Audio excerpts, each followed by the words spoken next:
I began to see a lot of, developments. I began to see a lot of innovations around this, blockchain and Bitcoin. I was like, man, this thing is big. It's in every way. It's in everything, in finances, in insurance, in it. Then my mind changed. I was like, there is more to Bitcoin than just, you doing, investments or whatever. There is more to it. So that's when I started when the birth of the Satoshi Center.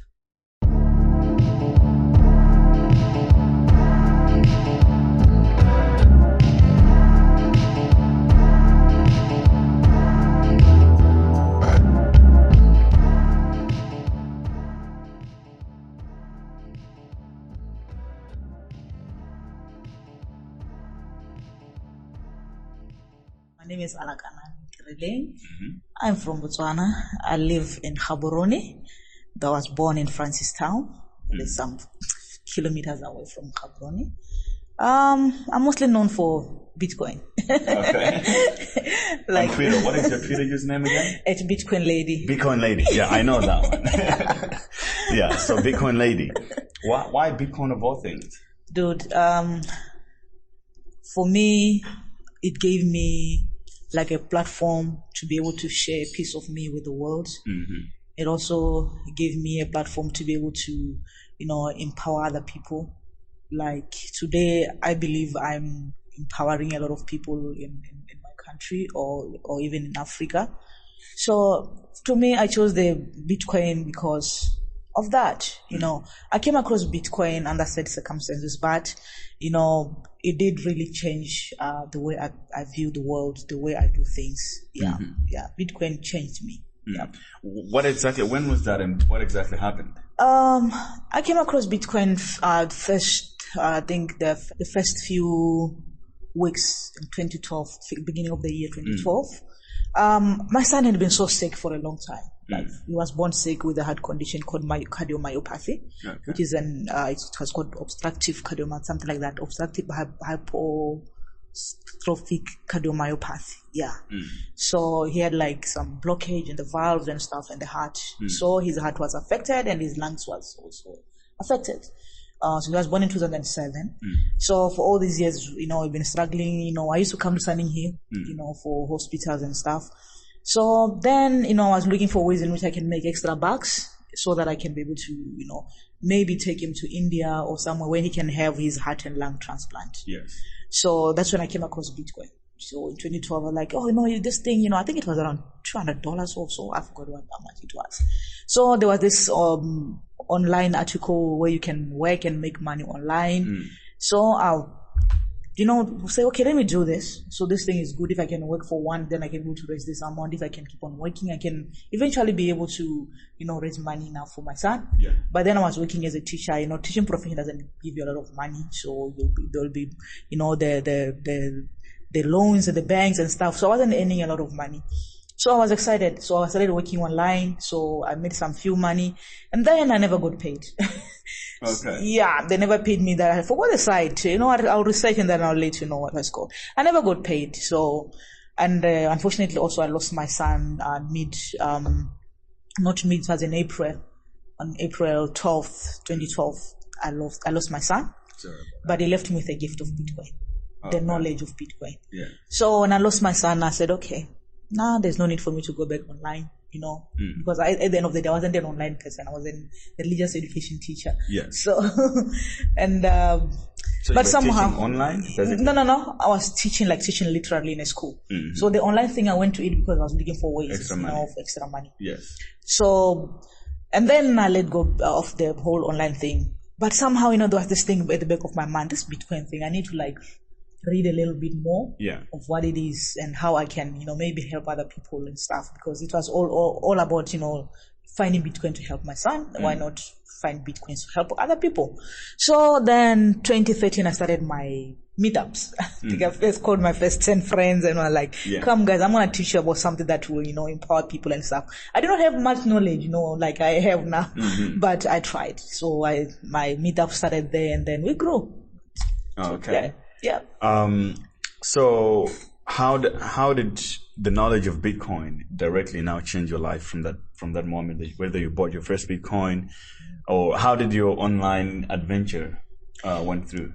Yeah, I think from that moment were you thinking about of it as a money-making scheme, or? At that moment, for me, it was about the value of the Bitcoin. I'm like, if people can have this thing, I didn't know even how they can get it, you know? Yes. Even my first YouTube video, you can laugh at it. It was very funny. I mean, I was talking about, I want this Bitcoin company thing. I was calling it a company or something right. I mean, I had zero knowledge, but I was just excited by then. So as to how it changed my life, in 2014, I had my first invite to a Bitcoin conference. Bitcoin 2014. So I was... Where was that? In Amsterdam. Okay. Yeah. So some people took me there. Elizabeth Pluchet, she took me there, and some of the friends, and Roger They and others were raising funds for me to be able to come to Amsterdam. And I was there, I was in Amsterdam, and I got to learn a lot of things when I was there. I began to see a lot of, developments. I began to see a lot of innovations around this, blockchain and Bitcoin. I was like, man, this thing is big. It's in every way. It's in everything, in finances, in insurance, Then my mind changed. I was like, there is more to Bitcoin than just, you doing, investments or whatever. There is more to it. So that's when I started when the birth of, the Satoshi Center. Yeah. So Satoshi Center was born out of that, to say, let's educate people, let's educate the children. That was how I started. And now we are building solutions. Yeah. So when people learn about Bitcoin in Botswana, what exactly are they doing with Bitcoin? Because what I realized is that different places are using it for different reasons. Yeah. Like for me, I do have meetups.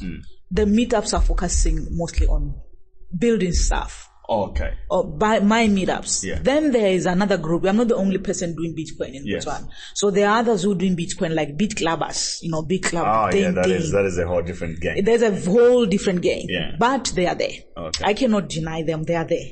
So they are there, and they even, one of the guys, I think he's in Bitcoin or in BitClub, also brought the first Bitcoin ATM in Botswana.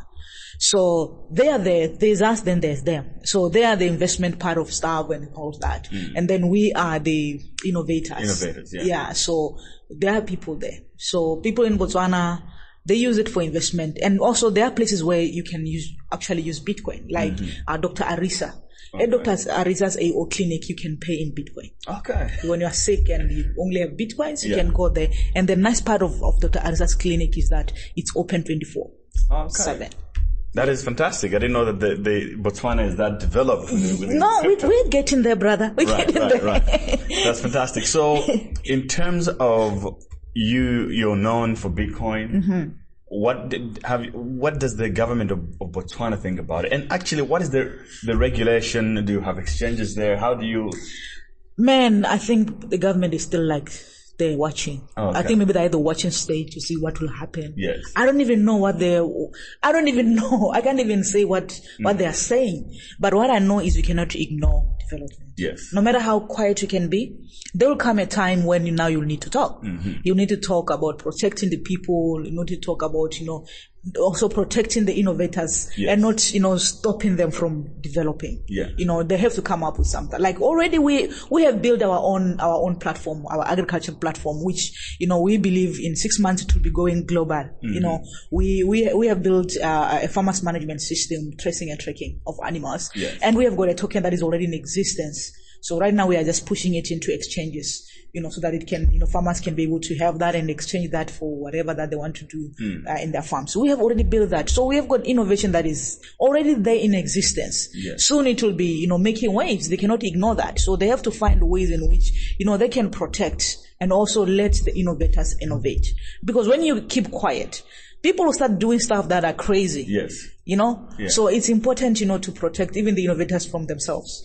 Sometimes we need protection from ourselves. Absolutely. So what are do you have exchanges? How is it, how hard is it in Botswana to get Bitcoin or to buy or to sell it? So far, for so long we've been the only contact people. People will be calling our center, hey, you need Bitcoin. Then we start running around and finding people. Yes. And now you found a guy now. I can help you. Oh, yeah. Give me that, brother. And now I'm very impressed with this Bitcoin kioski because it's a one-way ATM, so it's more like a kioski. So it only sells, but you can't only buy. It only buy. You can't sell. Yeah. So at least there is that. Maybe in the next coming we'll have more. Okay. But what is the demand in your opinion? Know that when there's Bit Club and others, there's a lot of demand. Absolutely. Oh yeah, that's right. That is right. That's right. These guys are everywhere. I interviewed Joby, the founder of Bit Club Network. Wow. She's a good friend of mine. Wow.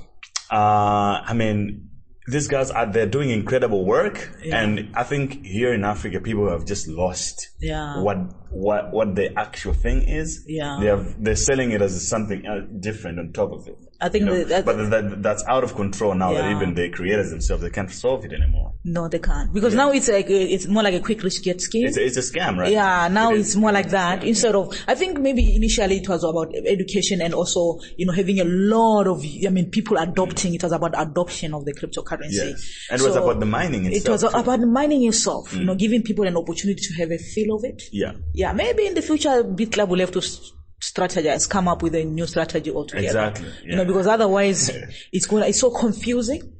I remember I had a visitor from Zimbabwe, so he was looking for a house to rent. So I went with him to the landlord. So we were talking, and then he said, "Which company are you from?" I said, "I'm from the Satoshi Center." And they said, "What are you doing at Satoshi Center?" I said, "Blockchain technology stuff." Yeah. He said, "Oh, you mean like he talked about something to do with this multi-level thing." Exactly. I said, "No, blockchain is not multi-level." She said, "No, but you guys are here." I'm saying no. I'm Satoshi Center. So I sell Bitcoin in Malawi as well. Yeah. There's this problem where people, when they think of Bitcoin, they think of MLM scams. Yeah. And then it's worse now that they're actually buying real Bitcoin from me or any other person, and they invest it into these scams. When they get banned. They get banned, of course. Yes, they get banned. Let's say there was this, is it living something? I forgot what it was called. A lot of people put money into it because they were told within 3 months you can be able to make triple or whatever money. Exactly. They give them an actual figure. Yeah, and then the next thing they wake up in the morning, the website is not there. Exactly. It's non-existent. You know what? They missed the Bitcoin issue in that wiped a lot of people out. Yeah, this BitConnect. BitConnect is gone. So it was during the ICO pump. Yeah. It was the platform where people were making, and it even went into CoinMarketCap. Of course, yeah, it was there. It was doing so well. I think it reached about $300 per coin. And then people were holding the coins and investing into it. I was making videos around that time saying that this thing is a scam. But people were not listening. They were coming on my channel and say all these ridiculous things. If you speak about scams, so when I was doing the Plus platform, which is an actual platform for agriculture where farmers are going to be able to do all this amazing stuff. So I was talking to someone and said, "Look, I'm trying to build this thing. I need somebody who can push me financially, to back me up, So I just nah, I can't put money into that thing. This thing is going to disappear tomorrow." I said, "Which thing?" That is an actual company, it's a business. Yeah. So no, these things, they disappear. Now we started naming these MMMs, I was like, no, you don't understand really. You don't understand. Yeah. I don't know how to explain these kind of things to people. Yeah. Because the Africa more especially, there's an influx of this, multi-level whatever marketing, which are bogus. So now when you come with innovation, you have to convince people that you are actually being innovative and not running a scam. And also, what I've realized that they don't understand the concept of investing itself, most people, because they're like, they don't. They hear something that's promising them money every month, and you're telling them, "Oh, this is a Bitcoin. Yeah. If you consider it as an investment, it can go up or it can go down." Yeah. They're like, "What? I can do it." They want to be sure that they're going to be paid. Even tomorrow. Exactly. Tomorrow. But that's why a lot of Africa, there's also that chance of a lot of people being scared of Bitcoin because of the way it's been brought to the people as some kind of get rich very quick. Absolutely. So a lot of people are going to get banned. And then when they get banned, when now it's time for them to be like using this Bitcoin to pay for their children's school fees and stuff, they'll be so confused. Yeah. So I don't know how we can, protect our people try to... You know what I've realized though? When they get burned, they learn what this is all about. I've seen people who don't learn. I've seen people who don't learn. They've been burned maybe 5 times. Yeah, they still go They're still going. Okay, because I got a guy who bought Bitcoin from me some other time. Yeah. And then the other day he came to me and was like, where I invested, now they took all my money. They disappeared. I'm like, yo, dude, I'm sorry. He's like, can you give me back the Bitcoin? I'm like, what? You still say that? Today, now he told me that, I'm over this scam thing. I want to get the real stuff now. I'm just going to invest. So he told me a number of coins that he wanted to buy. I get it. You see, like the real stuff. So normally what I do, to make some of those who have been banned, I like, no, you know what, pick airdrops, because they don't put money into it. Right. So I said pick airdrops. So a lot of people are picking airdrops, those who listen. They're picking airdrops, like, some airdrops become something, some they become nothing. But you can be lucky. Like, there was a time that we picked Decred in 2016. I don't know if you picked it. Yeah. In 2016, Decred was given 250 or so Decred token. And then in 2017, and then it went like up to $94. A lot of people made money out of the airdrop. Right. I'm one of the people who made money out of it. And I even bought myself a BMW X3. With the Decred money. With the Decred money. Nice. So, that's one way in which I, get people, those who have been banned, to say, no, look, instead of putting money into anything now, can we just be picking airdrops? You never know one of these can do well, especially if it's a viable project. There are shit projects out there. Yes, many shit projects. Yes. So as long as it's a viable project and you can even be able to see the team, you can be able, people, I normally feel like following a project that is very viable. Also, the team is solid. Yes. So I always, encourage them to get airdrops at least. If you get banned, give yourself 2 years. Just pick airdrops and sit down. You lose nothing. You lose nothing at the end of the day. Do you have a platform where people can find these airdrops, where you share a list? No. Normally, I'd use how do you say them? I refer them to Telegram. You just put airdrops, and then they have a lot of lists of different Telegram groups where they'll be having a list of airdrops. That is a nice. You can pick as many as 200 or 2,000, whatever. Pick as many as you want. You never know. Yeah. So I tell them that you never know, but so that you don't get banned. Right. And lose your kids' school fees. I should share that with my audience. Yes, sure. That's one way. I mean, they don't lose anything though. Instead of losing that. In a bull market, you're gonna be surprised looking at $2,000 out of nowhere. Say that again.